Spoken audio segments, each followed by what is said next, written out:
안녕하세요. 홍선표 기자입니다. 제 방송을 보셨던 분들이면 아시겠지만 저는 주로 뛰어난 리더들의 전략과 경제 상식에 대해서 설명하는 방송을 만들고 있습니다. 하지만 오늘은 이런 이야기들에서 벗어나서 조금 더 편하고 재미있게 권투에 대한 이야기를 한번 해보도록 하겠습니다. 제가 프로 선수이거나 아니면 권투를 아주 잘하는 건 아닙니다. 하지만 일반인 중에서는 꽤나 오랫동안 이 권투라는 운동을 해왔는데요. 대학생이던 2012년에 시작해서 작년인 2019년까지 꾸준하게 복싱장에 나가면서 권투를 배워왔습니다. 최근에는 제가 검도를 좀 배우느라고 복싱은 좀 쉬고 있습니다. 이번 방송에서는 제가 이렇게 7년 동안 권투를 하면서 배워온 7가지 인생의 교훈에 대해서 한번 이야기해 보도록 하겠습니다.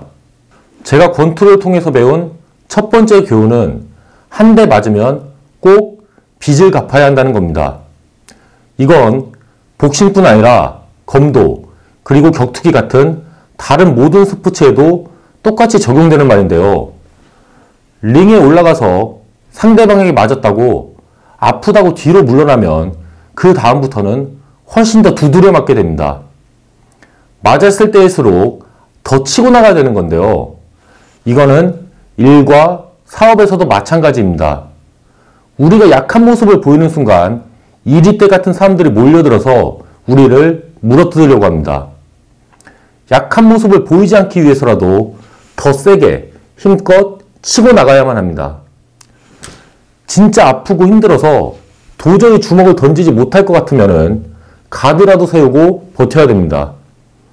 그렇게 참고 견디다 보면은 복수할 수 있는 순간은 반드시 찾아오게 마련인데요.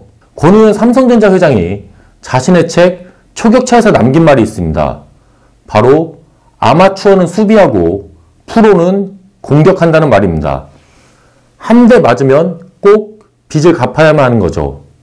두 번째 교훈은 화가 났을 때는 절대로 주먹을 휘둘러서는 안 된다는 겁니다. 남과 싸우는 운동을 해보신 분들이라면 잘 아시겠지만 감정이 격해진 상태에서 무작정 주먹을 휘둘러봤자 상대방을 절대 맞출 수가 없습니다. 불필요한 동작만 커지기 때문에 오히려 나만 얻어맞게 되는 건데요. 화가 난 상태에서는 움직이지 말고 좀 참아야 합니다.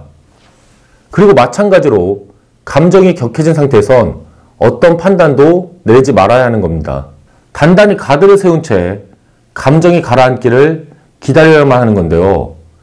이렇게 하는데 그렇게 오랜 시간이 드는 것도 아닙니다. 아주 잠깐만 기다리고 있으면 됩니다. 가드 사이로 상대방을 관찰하면서 어떻게 해야 할지 생각하면서 그렇게 조금만 기다리고 있으면 되는 겁니다. 세 번째 교훈은 복싱에 지름길은 없다는 겁니다. 10,000가지 발차기를 할 줄 아는 사람은 두렵지 않다. 내가 두려운 사람은 한 가지 발차기를 10,000번 연습한 사람이다. 이소룡이 남긴 말인데요. 이 말처럼 모든 일에는 숙달과 연마의 시간이 필요합니다. 진짜 타고난 천재가 아니고선 복싱을 배운 지 한 달 만에 훅, 어퍼, 위빙, 더킹까지 모두 익힐 수는 없습니다. 복싱의 모든 동작은 잽과 스트레이트의 변형입니다. 이 두 가지 동작만 제대로 하더라도 나머지 기술들은 저절로 따라오게 되는 겁니다. 고급 기술을 배우기 전에 먼저 원투부터 잘해야 합니다. 원투만 잘해도 세계 챔피언이 될 수 있습니다. 이건 제가 한 말이 아니라 실제로 세계 챔피언을 여러 명 키워낸 저희 체육관 관장님께서 항상 하시는 말씀인데요. 그만큼 기본이 중요한 겁니다. 절대로 조급해할 필요가 없습니다. 네 번째 교훈은 무게중심을 잃지 말라는 겁니다. 게나디 골로프킨, 플로이드 메이웨더, 매니 파퀴아오, 슈가레이 레널드, 무하마드 알리, 이 선수들은 모두 한 시대를 주름잡았던 천재 복서들입니다. 그리고 이처럼 세계적인 복싱 선수들의 움직임을 보면 모두 저마다 굉장히 다른 스타일로 제각각 경기를 풀어나갑니다. 하지만 상체가 아니고 하체를 보면 그들이 모두 똑같이 움직인다는 걸 알 수 있습니다. 팔과 몸통이 어떤 동작을 취하고 있던 간에 두 발은 항상 일정한 거리를 유지하고 있습니다. 무게중심이 결코 흔들리지 않는다는 건데요. 링 위에서 움직일 때는 움직이는 방향의 발이 먼저 앞으로 나갑니다. 앞으로 움직일 때는 앞발, 그러니까 오른손잡이의 경우 왼발이 먼저 나가게 되고요. 뒤로 물러설 때는 뒷발, 오른손잡이의 경우 오른쪽 발이 먼저 한 걸음 뒤로 빠집니다. 그렇게 하는 이유는 어떤 상황에서도 무게중심을 유지하기 위해서입니다. 무게중심이 흔들리는 순간 아주 작은 충격에도 한 방에 나가 떨어질 수 있기 때문인데요. 아무리 혼란스럽고 어려운 상황이더라도 내가 누구인지, 내가 원하는 것이 무엇인지를 절대 잊어서는 안 됩니다. 그게 바로 무게중심입니다. 5번째 교훈은 복싱은 다른 사람을 위해서 하는 게 아니라 바로 나 자신을 위해서 하는 거라는 겁니다. 사실 세상은 절대로 나에게 빚진 게 없습니다. 다른 사람들이 당연히 나에게 친절해야 할 거라고 생각해서는 안 됩니다. 남들이 나를 항상 존중하거나 나에게 관심을 가져야 한다고도 생각해서는 안 되는 겁니다.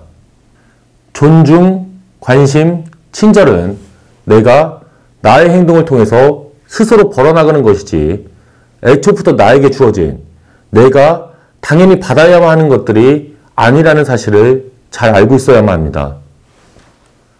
세상은 나에게 빚진 게 없습니다. 내 인생은 내가 살아가는 것이지 누가 대신 살아주거나 또 누구를 위해서 살아가는 것도 아닙니다. 나는 나의 인생을 살아야 합니다. 남에게 기댈 이유도 그리고 남을 의식할 필요도 없는 것이죠. 6번째 교훈은 권투는 스피드와 타이밍의 예술이라는 겁니다. 아이디어가 좋은 사람은 정말 많습니다. 말을 잘하는 사람도 굉장히 많습니다. 그런데 이런 사람들 중에서 자신의 생각과 말을 현실로 만들어내는 사람은 정말로 적습니다. 잘 나가는 회사들의 사업을 보고 저건 나도 생각했던 건데 이렇게 생각했던 적이 있으신가요? 그런 건 아무 의미도 없습니다. 아이디어와 말만 갖고는 아무것도 할 수 있는 게 없습니다. 중요한 건 생각을 현실로 만들어내는 실천입니다. 행동하지 않으면 아무것도 달라지는 게 없습니다.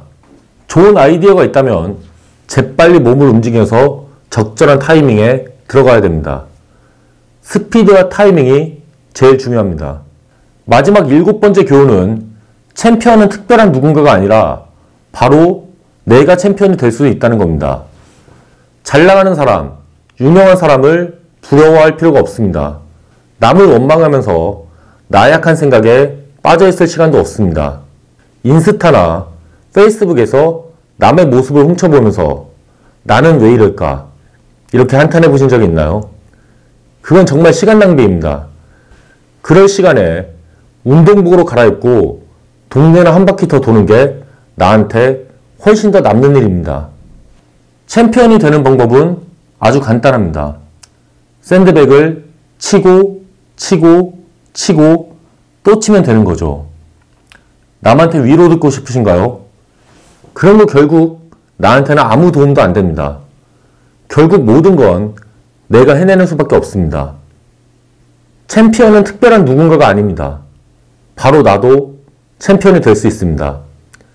오늘은 제가 7년 동안 복싱을 하면서 배운 7가지 교훈에 대해서 말씀드렸습니다. 제가 오늘 준비한 순서는 여기까지인데요. 오늘도 시청해주셔서 감사합니다. 좋은 하루 보내세요. 감사합니다.